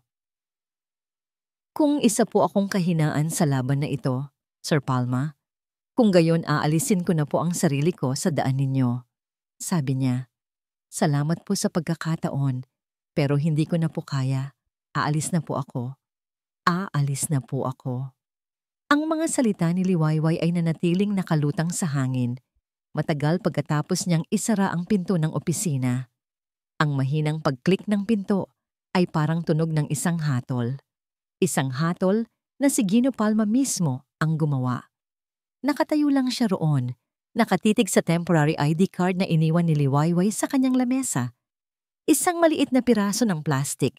Ngunit sa mga sandaling iyon ang pinakamabigat na bagay sa buong mundo. Kasalanan ko to. Ang mga salitang iyon ay umalingaw-ngaw sa kanyang isip. Hindi niya sinasadyang saktan ito. Hindi niya gustong iparamdam dito na isa itong pabigat. Ang mga salitang kahinaan ay lumabas sa bibig niya dala ng pressure, ng takot na mabigo ang kanyang pamilya, takot na masira ang tiwala ng board. Pero sa huli, mga palusot lang ang lahat ng iyon. Sinaktan niya ito. At ngayon, umalis na ito. Isang agarang pagsisisi ang bumalot sa kanya, mas malakas pa sa galit o pagdududa na naramdaman niya kagabi. Ang imahe ng mukha ni Liwayway, ang sakit, ang pagbitaw, ay nakaukit na sa kanyang isipan. Dali-dali niyang kinuha ang kanyang telepono. Ang mga daliri ay nanginginig habang hinahanap ang numero nito. Ang numerong ibinigay sa kanya ni Melissa kanina. For emergency purposes. Ito na ang emergency. Nagdial siya. Ring, ring, ring. Walang sagot. Nagdial siya ulit. At ulit at ulit. Bawat pagring na walang kasagutan ay parang isang martilyo na pumupukpok sa kanyang dibdib. Sinubukan niyang mag-text. Liwayway, bumalik ka. Mag-usap tayo. I'm sorry, hindi ko sinasadya ang sinabi ko. Please, I need you. Walang reply. Ang asul na checkmark sa kanyang messaging app ay isang malamig na paalala na nababasa nito ang kanyang mga mensahe, ngunit pinipili nitong huwag sagutin. Sa isang iglap ng desperasyon, tumakbo siya palabas ng kanyang opisina, nilagpasan ang nagtatakang si Melissa at pinindot ang buton ng elevator. Baka maabutan pa niya ito sa lobby. Ngunit pagdating niya sa baba, wala na ito. Nagtanong siya sa mga guard. Yung babaeng kasama ko kanina, si Ms. Ramos. Nakita niyo ba kung saan nagpunta? Naku sir, kararating lang po ng taxi niya. Sagot ng isang guard. Kaalis lang po. Mga 2 minuto na ang nakalipas. Huli na. Bumalik si Gino sa kanyang opisina na parang isang sundalong natalo sa giyera. Umupo siya sa kanyang silyang umiikot. ang silyang simbolo ng kanyang kapangyarihan. Ngunit ngayon, pakiramdam niya ay siya ang pinakawalang kapangyarihang tao sa buong gusali. Tiningnan niya ang ID card, Liwayway Ramos, consultant. Sa ilalim niyon, ang nakaraan nitong si Amara Dubois. Ang talino nito, ang galing. Ang paraan ng pagtawa nito, ang kwento nito tungkol sa Paris. Napagtanto niya sa mga sandaling iyon ang isang masakit na katotohanan. Hindi lang ang pinakamagaling niyang consultant ang nawala sa kanya. Nawala rin sa kanya ang babaeng nagparamdam sa kanya ng isang bagay na matagal na niyang hindi nararamdaman. Isang tunay na koneksyon. Biglang tumunog ang kanyang telepono. Sa pag-aakalang si Liwayway na yon, mabilis niya itong sinagot. Hello? Gino, it's Alistair Vargas, sabi ng boses sa kabilang linya. Napaayos ng upo si Gino. Monsieur Vargas, good evening. Is there a problem? I was about to ask you the same thing, sagot ng matanda. May bahid ng pag-aalala sa boses. I just received an anonymous email. It contains some disturbing information about Ms. Dubois Ramos's past. I trust this is just a malicious attack from your rivals. Nanigas si Gino. Kahit si Vargas ay nakatanggap. Ganoon kabilis kumalat ang lason. It is, monsieur. Just a dirty tactic. Pilit na pinapakalma ni Gino ang kanyang boses. Good, because I must be frank with you, Gino. Seryosong sabi ni Senyor Vargas. The only reason I am still seriously considering this alliance is because of Amara. Her strategic mind is the key to making this work. Without her insights, I'm afraid the original terms of the deal are unacceptable. I might have to reconsider the entire partnership. Ang bawat salita ni Vargas ay isang pako na ibinabaon sa kabaong ni Gino. I understand, monsieur. She will be here tomorrow. Everything is under control. Pagsisinungaling ni Gino. I hope so for your company's sake, sabi ni Vargas bago ibaba ang tawag. Ibinagsak ni Gino ang telepono sa lamesa. Without her, I might have to reconsider. Nawala na ang lahat. All is lost. Kung hindi babalik si Liwayway, babagsak ang deal. Kung babagsak ang deal, mawawala ang tiwala ng board. Kung mawawala ang tiwala ng board, mawawala sa kanya ang kumpanyang ipinamana ng kanyang ama.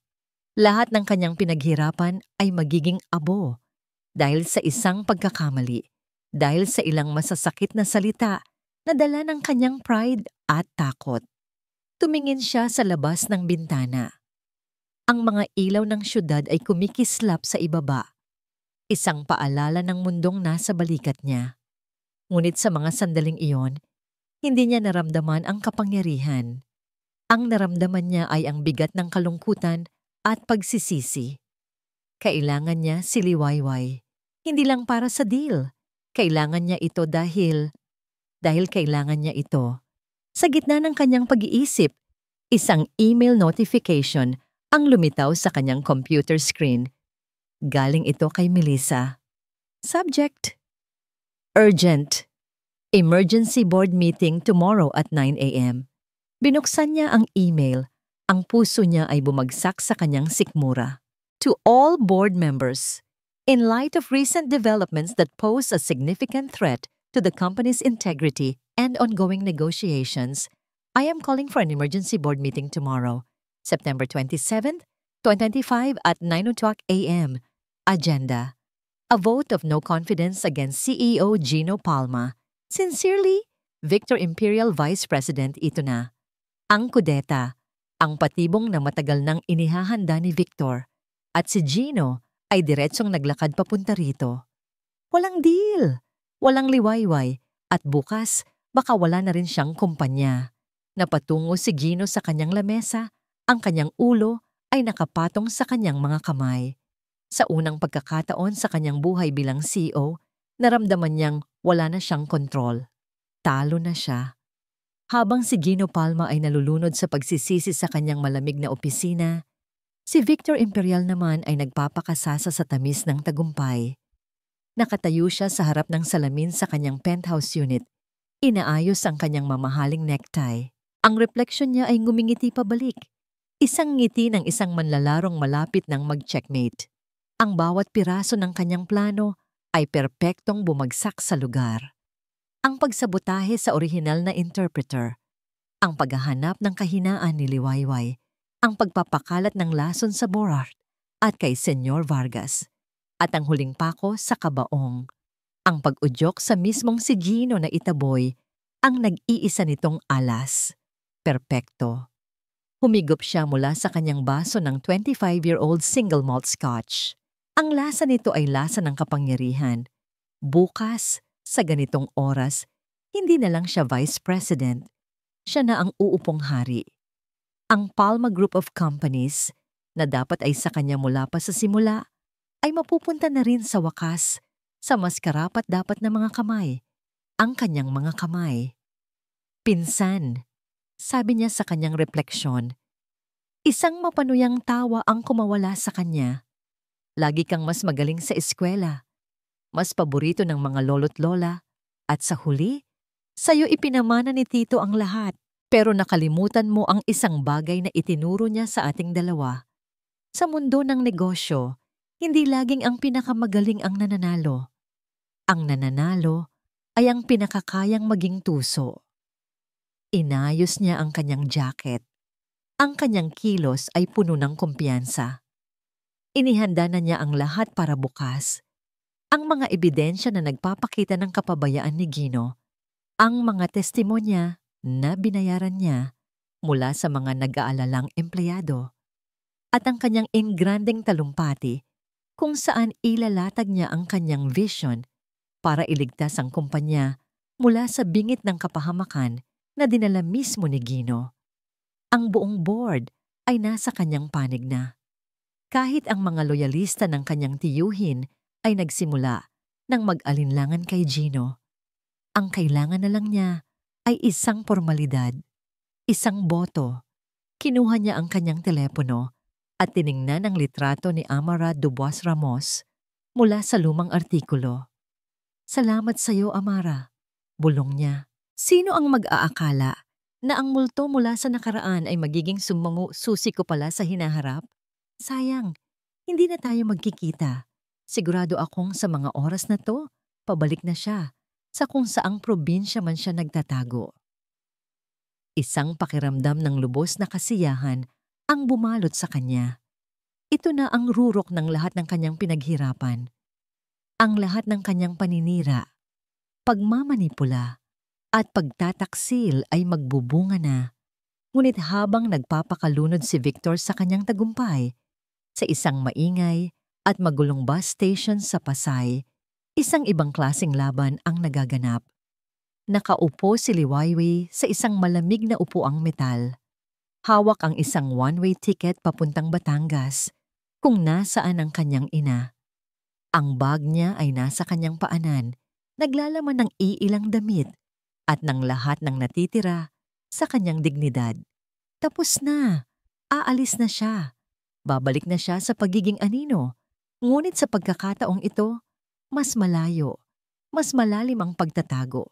Ang mga salita ni Gino ay paulit-ulit na tumatakbo sa kanyang isipan. Kahinaan. Siguro nga, siguro yun talaga siya. Isang kahinaan, isang dalang malas sa lahat ng taong nadidikit sa kanya. Sinira niya ang pangalan ng kanyang pamilya. Sinira niya ang buhay ng kanyang asawa. Kahit ito ang may kasalanan, sa mata ng publiko, siya ang asawa. At ngayon, sisirain niya ang PGC at si Gino Palma. Ang pag-alis ang tanging tamang gawin. Ang ingay ng bus station, ang sigaw ng mga konduktor, ang iyak ng mga bata, ang ugong ng mga makina, ay hindi makapasok sa kanyang isipan. Ang tanging naririnig niya ay ang boses ni Gino. Hindi ang galit na boses, kundi ang boses nito kanina sa kapihan. Ang tumatawang boses, ang boses na nagtatanong tungkol sa Paris. Isang luha ang pumatak sa kanyang tiket. Hindi ko na kaya. Final call for bus number 732, bound for Batangas City. Iyon na ang bus niya. Tumayo siya, Binitbit ang kanyang bag at nagsimulang maglakad papunta sa platform. Bawat hakbang ay mabigat, na parang hinihila siya ng isang hindi nakikitang puwersa pabalik. Ngunit kailangan niyang umalis para sa kapakanan ni Gino. Habang naglalakad siya, nag-vibrate ang kanyang telepono sa loob ng kanyang bulsa. Hindi niya ito pinansin. Siguradong si Gino lang iyon. Tumatawag para siguruhing hindi na talaga siya babalik. Ngunit nag-vibrate ito ulit at ulit. Isang sunod-sunod, desperadong pag-vibrate. Dahil sa inis, kinuha niya ito. Handa ng patayin, ngunit natigilan siya. Hindi si Gino ang tumatawag. Isang hindi pamilyar na numero. Isang international number. Dahil sa kuryosidad, sinagot niya ito. Hello? Amara? Amara, my dear. Is that you? Natigilan si Liwayway. Ang boses na yon. Pamilyar, makapangyarihan, puno ng pag-aalala. Sa Senyor Vagas? Thank God! Sagot ng matanda. Halatang guminhawa. I've been trying to reach you. I had to pull some strings to get your new number. Are you all right? Gino told me everything is fine but my instincts tell me otherwise. Hindi nakasagot si Liwayway. Amara, listen to me. Seryosong sabi ni Vargas. I received an email about your past. I know this is a tactic to sabotage the deal, and I suspect it has something to do with your past, with David's case. Napalunok si Liwayway. Ang puso niya ay nagsimulang kumabog ng mabilis. I did some digging of my own after David was convicted. Pagpapatuloy ni Vargas. Something about his case never sat right with me. He was a fool, yes, but he wasn't a criminal mastermind. He was a pawn, and I think I know who the real player was. Ano po ang ibig niyong sabihin? Nanginginig na tanong ni Liwayway. There was another company vying for the same government project David was working on. A smaller, but very aggressive competitor. They lost the bid to David's firm. 2 weeks later, the scandal broke out and David's company went bankrupt. Guess who eventually won the compromise project? Hindi makahinga si Liwayway. It was a subsidiary of a larger corporation, a company owned by the imperial family, sabi ni Vargas. And the young executive who led that hostile takeover? His name was Victor Imperial. Ang pangalan ay tumama kay Liwayway na parang isang sampal. Victor Imperial. Ang pinsan ni Gino. Ang lalaking may mapanuyang nangiti sa conference room. Lahat ng piraso ay biglang nagkabit-kabit sa kanyang isipan. Ang biglaang aksidente ng interpreter. Ang email. Ang pagkalat ng balita sa board. Hindi ito tungkol sa kanya. Hindi lang siya ginagamit bilang bala. Siya ang sentro ng buong patibong. Si Victor ang nagpabagsak sa asawa niya noon. At ngayon, gagamitin ulit siya ni Victor para pabagsakin si Gino. Ang sakit, ang takot, ang kahihiyan na naramdaman niya sa loob ng maraming taon ay biglang napalitan ng isang bagong nag-aalab na emosyon. Galit. Isang dalisay, nagbabagang galit. Ang babaeng gustong tumakbo at magtago ay biglang nawala. Sa kanyang lugar, isang ibang babae ang nabuhay muli. Ang babaeng hindi uurong sa laban. Ang babaeng sanay na makipaggiyera sa loob ng boardroom. Si Amara Dubois. Tumingin siya sa bus na papaalis. Ang bus na dapat ay sasakyan niya patungo sa kanyang pagtatago. Pagkatapos, tumingin siya sa kabilang direksyon, pabalik sa mga kumikinang na ilaw ng syudad. Ang syudad kung nasaan ang laban. Senyor Vargas, sabi niya sa telepono. Ang kanyang boses ay hindi na nanginginig. Ito ay malamig, matatag, at puno ng bakal na determinasyon. May kailangan po akong gawin. Ibinaba niya ang tawag, humarap, at nagsimulang maglakad palayo sa bus station. Hindi na siya babalik. Tapos na ang pagtakbo. Oras na para lumaban. Ang PGC boardroom ay parang isang arena na naghihintay sa laban ng mga gladyador.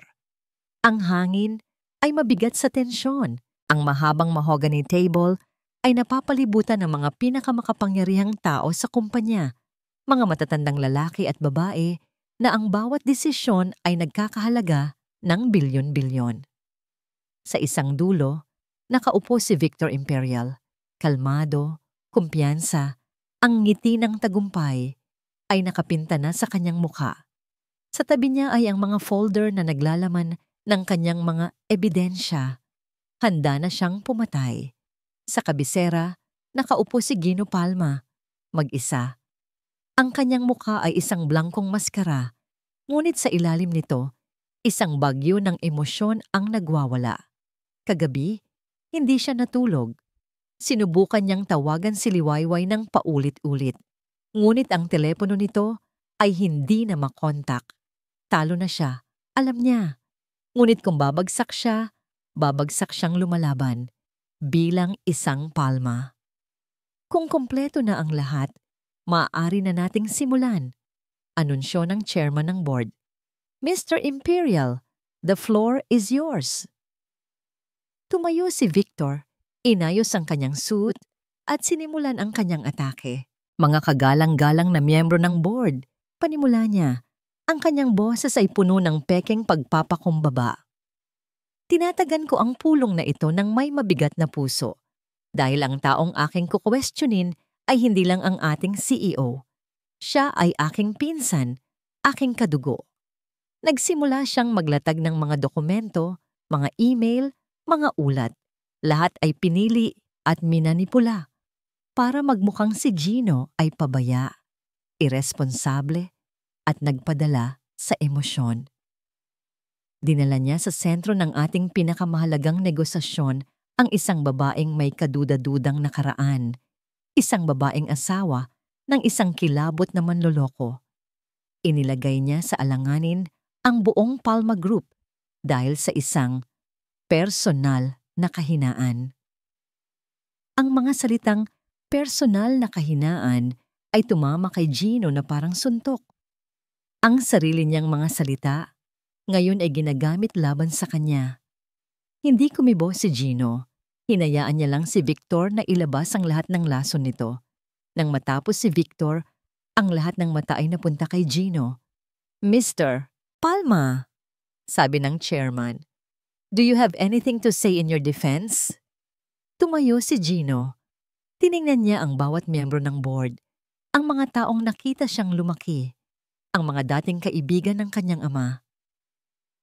Totoo ang lahat ng sinabi ni Victor, panimula niya, na ikinagulat ng lahat. Nagkamali ako. Nagkamali ako sa paghusga sa isang tao base sa kanyang nakaraan. Nagkamali ako nang hayaan kong ang pressure at takot ang magdikta sa aking mga salita. Huminga siya ng malalim. Ngunit may isang bagay kung saan hindi ako nagkamali. At iyon ay ang pagtitiwala sa kakayahan ni Miss Liwayway Ramos. Ang babaeng iyon, pagpapatuloy niya, ang kanyang boses ay tumatag, puno ng paninindigan, ay hindi isang kahinaan. Siya ang pinakamalakas na alas na hinawakan ng kumpanyang ito sa loob ng maraming taon. Iniligtas niya tayo mula sa isang kontratang magpapabagsak sa atin. At oo, sinaktan ko siya. At dahil doon, umalis siya. At kasalanan ko ang lahat. At dahil sa pagkakasala mong yan, babagsak ang deal, sigaw ni Victor. Wala na siya. Talo na tayo. Hindi pa isang boses ng babae ang biglang bumasag sa kanilang pagtatalo. Ang lahat ng ulo ay lumingon sa pinanggalingan ng boses. Ang malaking pinto ng boardroom ay dahan-dahang bumukas. At doon, nakatayo si Liwayway. Hindi na siya ang takot na tagalinis. Hindi na siya ang nasaktang consultant. Ang babaeng nakatayo roon ay si Amara Dubois. Ang kanyang buhok ay nakapusod ng maayos. Suot niya ang itim na blazer at slacks. Ngunit ngayon, ang tindig niya ay puno ng kapangyarihan. Ang kanyang mga mata ay hindi na nagpapakita ng takot, kundi ng isang nag-aalab na apoy. Nanlaki ang mga mata ni Gino. Ang puso niya ay biglang tumalon sa tuwa at pag-asa. Bumalik siya. Si Victor naman ay napanganga, hindi makapaniwala sa kanyang nakikita. Paanong? Naglakad si Liwayway papasok sa silid. Ang tunog ng kanyang mga takong ay umalingaw-ngaw sa sahig na dati niyang nililinis. Hindi siya tumingin kay Gino. Ang kanyang mga mata ay nakapako sa isang tao lang, kay Victor Imperial. "Good morning, gentlemen, ladies," bati niya. Ang kanyang boses ay kalmado ngunit may talim. Naglakad siya at binati ang bawat miyembro ng board na dayuhan sa kanilang sariling wika. "Bonjour, Monsieur Dubois. Guten Tag, Herr Schmidt. Buenos dias, Señora Perez." Ang bawat pagbati ay isang demonstrasyon ng kanyang galing, isang paalala kung sino siya. "My apologies for being late," sabi niya sa wikang Ingles. "May kailangan lang akong ayusin." "Anong ginagawa mo dito?" Galit na tanong ni Victor, na wala na ang kanyang kumpiyansa. "Nandito ako para itama ang isang pagkakamali," sagot ni Liwayway, huminto sa harap mismo ni Victor. Isang pagkakamaling nagsimula, 10 taon na ang nakalipas. Naglabas siya ng isang tablet at ikinonekta ito sa malaking screen ng boardroom. Totoo ang sinabi ni Mr. Imperial. Asawa ako ni David Ramos, isang convicted criminal. Ngunit ang hindi niya sinabi sa inyo ay kung sino ang tunay na nasa likod ng krimeng iyon. Ipinakita niya ang mga dokumento sa screen, ang corporate records, ang mga bank transfer, ang timeline ng mga pangyayari. Lahat ay nagtuturo sa isang direksyon. Ang taong nag-frame up sa asawa ko, ang taong nagnakaw ng proyekto para sa sarili niyang kumpanya, ay ang taong kasalukuyang nag-aakusa kay Mr. Palma ng kapabayaan. Tumingin siya ng diretso sa mga mata ni Victor. "Hindi ba, Mr. Imperial?" Ang kulay sa mukha ni Victor ay nawala. "That's absurd. Kasinungalingan yan." "Talaga ba?" hamon ni Liwayway. "Kung gayon, baka gusto mong ipaliwanag kung bakit ang parehong anonymous na email address na nagpakalat ng nakaraan ko sa board ay siya ring ginamit para isabotahe ang orihinal na interpreter natin sa pamamagitan ng pagpapadala sa kanya ng maling flight details na naging sanhi ng kanyang aksidente." Inilabas niya ang isang recorded phone call, ang boses ng orihinal na interpreter na kinapanayam niya kaninang umaga. At para sa huling, nakamamatay na dagok, isang video call ang lumitaw sa screen. Si Senyor Alistair Vargas, live mula sa Paris. "Victor Imperial," nagsalita si Vargas. Ang kanyang boses ay dumadagundong sa buong silid. "I remember you. You were the vulture who circled David Ramos's company before it fell. I have testimonies from my contacts in Europe confirming your dirty tactics. You are a disgrace to the business world." Tapos na ang laban. Si Victor ay napaupo sa kanyang silya. Ang pawis ay tumamatagaktak sa kanyang noo. Wala na siyang masabi. Ang kanyang perpektong plano ay gumuho sa harap niya. Tinawag ng chairman ang security. Habang kinukuha ng mga gwardiya si Victor na hindi na lumalaban, ang mga mata nito ay puno ng pagkamuhi, nakatitig kay Liwayway. Nang mailabas na si Victor, isang nakakabinging katahimikan ang muling namayani. Ang chairman ang unang bumasag dito. "Well, that was unexpected. In light of this revelation, I believe the motion for a vote of no confidence is hereby dismissed." Tumayo si Liwayway. "Kung papayagan niyo po ako," sabi niya, "nais ko pong tapusin ang nasimulan namin ni Mr. Palma."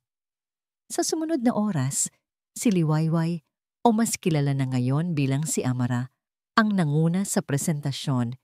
Inilatag niya ang isang bagong estratehiya, isang plano na hindi lang nagliligtas sa orihinal na deal, kundi ginagawa itong isang mas malaki at mas kapaki-pakinabang na alyansa. Ang board ay nakikinig, hindi makapaniwala, ngunit lubos na humahanga.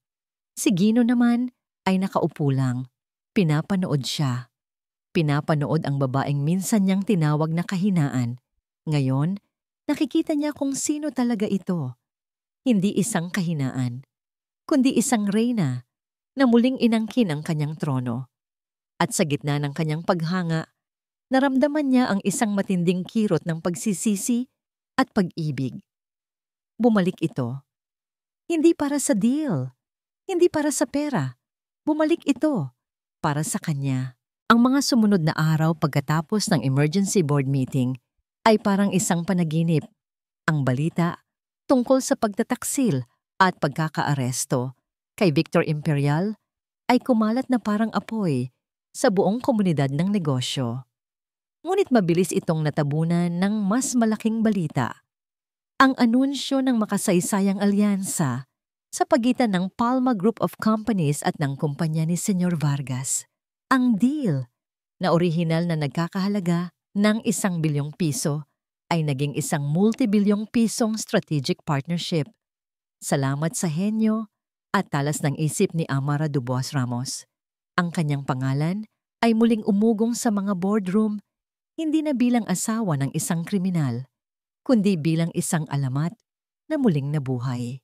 Ngunit sa gitna ng lahat ng tagumpay at papuri, mayroong isang bagay na hindi pa naaayos.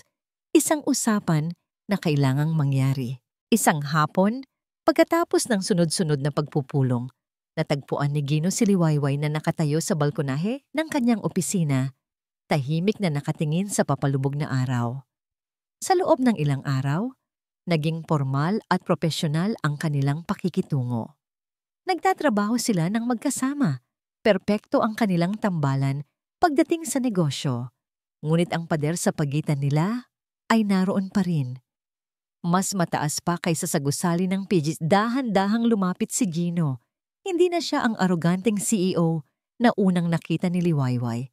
Ang mga pangyayari sa nakalipas na linggo ay nagturo sa kanya ng isang aral na hinding-hindi niya malilimutan. Ang aral ng pagpapakumbaba. Liway! Mahina niyang tawag. Lumingon ito. Ang kanyang mga mata ay kalmado, ngunit may distansya. Sir Palma. Ang Sir Palma ay parang isang sampal sa kanya. Gino na lang, please. Pakiusap niya. Tumangulang ito at muling ibinalik ang tingin sa abot-tanaw. Katahimikan. Isang katahimikang puno ng mga salitang hindi masabi. Salamat. Sa wakas ay basag ni Gino sa katahimikan. Sa lahat, iniligtas mo ang kumpanya, iniligtas mo ako. Trabaho ko lang po iyon. Sagot ni Liwayway. Ang boses ay walang emosyon. Hindi, giit ni Gino. Higit pa sa trabaho ang ginawa mo. Bumalik ka kahit na sinaktan kita. Gusto kong malaman mo na. Napahinto siya. Naghahanap ng tamang mga salita. Ang pagsisisi ko ay higit pa sa kahit anong salita. Ang sinabi ko sa'yo. Yung tinawag kitang kahinaan, iyon ang pinakamalaking pagkakamali ng buhay ko. Tumingin siya ng diretso sa mga mata nito. Hindi ka isang kahinaan, Liway. Ikaw ang pinakamatapang, pinakamatalino, at pinakamalakas na taong nakilala ko. At ako ang naging duwag. Sa wakas, nakita niya ang isang kislap ng emosyon sa mga mata ni Liwayway. Ang pader ay nagsimulang magkaroon ng lamat. Bakit ka bumalik? Tanong ni Gino, ang tanong na bumabagabag sa kanya gabi-gabi. Dahil pagod na akong tumakbo, sagot ni Liwayway. At dahil may utang ako sa'yo. Utang? Naguguluhang tanong ni Gino. Oo, sabi niya. Isang maliit ng ngiti ang sumilay sa kanyang labi sa unang pagkakataon. Kahit sinaktan mo ako, ikaw ang unang taong nakakita sa akin muli. Sa kapihan, bago dumating ang email, sa loob ng ilang sandali, naramdaman kong hindi na ako isang anino. Naramdaman kong ako si Liwayway, hindi lang ang asawa ni David Ramos o ang tagalinis, at para doon, nagpapasalamat ako. Ang pag-amin na yon ang tuluyang bumasag sa puso ni Gino. Gusto kong bumawi sa'yo, sabi niya. Ang kanyang boses ay puno ng sinseridad. Hindi lang sa pamamagitan ng bonus o posisyon, gusto kong bumawi bilang isang tao. Paano? Tanong ni Liwayway. Samahan mo akong magkape, sabi ni Gino. Natigilan si Liwayway sa kapihan ng pag-asa. Pagpapatuloy ni Gino. Walang kontrata, walang negosasyon, walang PGC, kape lang, at 2 taong mag-uusap. Tayo. Isang mahabang katahimikan ang namayani. Tinitimbang ni Liwayway ang kanyang mga salita. Ang sakit ay naroon pa rin, ngunit sa ilalim niyon, mayroong isang bagay na ayaw niyang aminin. Isang pagnanais na subukang muli. Sa huli, dahan-ahan siyang tumango. Sige, kape lang. Kinagabihan, sa parehong mesa sa sulok ng kapihan ng pag-asa, umupo silang muli. Ngunit sa pagkakataong ito, iba na ang lahat. Walang mga dokumento sa lamesa, tanging 2 tasa ng kape. Nagkwentuhan sila tungkol sa mga bagay na simple at totoo. Ikinuwento ni Gino ang tungkol sa kanyang ama. Sa pressure ng pagpapatakbo ng isang legacy, ikinuwento ni Liwayway ang tungkol sa kanyang ina sa probinsya, ang kanyang pangarap na magkaroon ng isang maliit na hardin. Walang maskara, walang pretensyon. Sa gitna ng kanilang kwentuhan, inabot ni Gino ang kamay ni Liwayway sa ibabaw ng lamesa. Hindi ito hinila ni Liwayway pabalik. Liwayway, sabi ni Gino, ang kanyang mga mata ay seryoso, puno ng isang damdamin na ngayon lang niya pinangalanan. Hindi ko nababawiin ang kontrata mo bilang consultant. Naiintindihan ko po, sabi ni Liwayway, nag-aakalang tatanggalin na siya. Dahil may bago akong alok sa'yo, pagpapatuloy ni Gino. Isang ngiti ang sumilay sa kanyang labi. Ayokong maging consultant kita, Liway. Ayokong maging empleyado kita. Huminga siya ng malalim, inihahanda ang sarili para sa pinakamalaking gamble ng kanyang buhay, mas malaki pa kaysa sa kahit anong deal. Gusto kong maging partner kita. Nanlaki ang mga mata ni Liwayway. Partner? Sa anong departamento? Umiling si Gino. Ang kanyang hinlalaki ay marahang hinaplos ang kamay ni Liwayway. Partner ko. Sa kumpanya. At kung papayag ka, sa buhay. Natigilan si Liwayway. Ang hangin sa kanyang baga ay naubos. Hindi niya ito inaasahan. Gino, hindi ko alam. Huwag mo munang sagutin. Mabilis na sabi ni Gino. Alam kong masyadong mabilis. Alam kong marami pa tayong kailangang ayusin. Ang gusto ko lang malaman mo, iyon ang nararamdaman ko. At handa akong maghintay. Tumingin si Liwayway sa kanilang mga kamay na maghawak. Pagkatapos, tumingin siya sa mga mata ni Gino. Nakita niya roon ang sinseridad, ang pagsisisi, at isang bagong simula. Isang tunay, nagliliwanag ng ngiti ang sumilay sa kanyang mga labi. Isang ngiting nagmula sa puso. Ang ngiting matagal na niyang itinago. Hindi siya sumagot ng oo. Ngunit hindi rin siya umiling. Sa ngiti niyang yon, alam na ni Gino ang sagot. May pag-asa. At iyon lang ang kailangan niya. 6 na buwan ang lumipas. Ang ika-40 palapag ng Palma Group of Companies ay mas abala at mas masigla kaysa dati. Sa loob ng isa sa mga bagong conference room, isang babae ang nakatayo sa harap. Nagsasalita ng may kumpiyansa at awtoridad. Nakikipag-usap siya sa mga international partners sa pamamagitan ng isang video conference. Ang kanyang mga salita ay nagpapalipat-lipat sa Ingles, Pranses at Espanyol nang walang kahirap-hirap. Siya ay si Amara Liway Ramos, ang bagong Chief Strategy Officer at shareholder ng PG. Ang kanyang pangalan ay muling naging simbolo ng kahusayan at integridad sa mundo ng korporasyon. Pagkatapos ng matagumpay na pulong, naglakad siya palabas ng silid. Ang mga empleyadong dating hindi siya pinapansin ay ngumingiti na ngayon at bumabati sa kanya ng may paggalang. Good morning, Ma'am Liway. Ngumiti siya pabalik. Isang ngiting abot-tenga. Isang ngiting hindi napilit. Ang buhay niya ay nagbago. Hindi lang bumalik sa dati, kundi naging mas mabuti pa. Sa tulong ni Gino at ng legal team ng PAIGI, muling nabuksan ang kaso ng kanyang dating asawa. Sa mga bagong ebidensya laban kay Victor, nabigyan ng hustisya hindi lang ang mga biktima, kundi pati na rin ang kanyang pangalang nadungisan. Opisyal na siyang naanul sa kanyang dating asawa. Isang simbolikong pagputol sa huling tali ng kanyang madilim na nakaraan. Sa labas ng conference room, isang pamilyar na lalaki ang naghihintay, nakasandal sa pader. May hawak na 2 tasa ng kape. "Tapos na ang meeting mo, Madam CSO?" Tanong ni Gino Palma, isang mapagmahal na ngiti ang nasa kanyang mga labi. "Tapos na, Mr. CEO?" Sagot ni Liwayway, tinanggap ang kape. "Salamat." "Mukhang napagod ka," sabi ni Gino. "Hindi," sagot niya. "Ito ang buhay ko. Hindi na ako napapagod dito." Naglakad sila ng magkatabi sa pasilyo. Hindi na sila ang amo at ang tagalinis. Sila ay magka-partner sa lahat ng bagay. Noong weekend, umuwi sila sa Batangas. Ipinakilala ni Liwayway si Gino sa kanyang ina. Sa isang maliit na bahay na may nagsisimula pa lang na hardin sa bakuran, nakita ni Gino ang pinagmulan ng lakas at kabutihan ni Liwayway.